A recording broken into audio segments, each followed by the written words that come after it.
একটা লোক আল্লাহর নবীর কাছে এসে বলল, হে আল্লাহর রাসূল, আল্লাহর কাছে এই পৃথিবীতে যত পাপ মানুষ করে কোনটা সবচেয়ে বড় পাপ? তখন রাসূল সাল্লাল্লাহু আলাইহি সাল্লাম বলেন, আল্লাহ তাআলার সাথে কাউকে শরীক করা। সবচেয়ে বড় পাপ কোনটা? সবচেয়ে বড় পাপ কোনটা?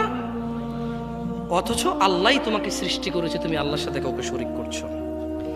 এরপর তিনি বলছেন, অতঃপর কি? ওই লোকটা বলল যে, হে আল্লাহর রাসূল, শিরকের পরে বড় পাপটা কি? তখন আল্লাহ নবী সাল্লাল্লাহু আলাইহি সাল্লাম বলল যে, নিজের সন্তানকে পেটে হত্যা করা, এই ভয়ে যে সে তোমার রিজিক খাবে। এরপরের বড় পাপটা কি? সন্তানকে হত্যা করা, এই ভয়ে যে সে তোমার রিজিকে ভাগ নেবে। বুঝে আসছে না? আসে নাই?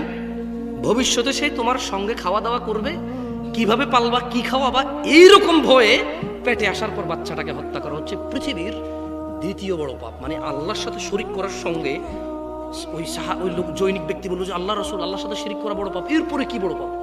বলল যে, বাচ্চাকে হত্যা করা, যে ভবিষ্যতে তোমার সঙ্গে খাবে। তখন লোকটি বলল, হে আল্লাহর রাসূল, এরপরে বড় পাপ কি? বলল যে, তোমার প্রতিবেশীর সাথে জিনা করা। আপনি বুঝছেন, শিরকের মতো বড় পাপের পাশাপাশি এই জিনার পাপ আসছে, প্রতিবেশীর সাথে জিনা। বলেন তো সবচেয়ে বড় পাপ কি? দ্বিতীয়,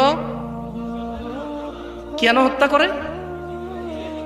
তৃতীয় অপরাধ কি? কার সাথে? কার সাথে? আল্লাহ তাআলা কোরআনুল কারীমে ব্যভিচারের কঠিন নিন্দা করেছেন।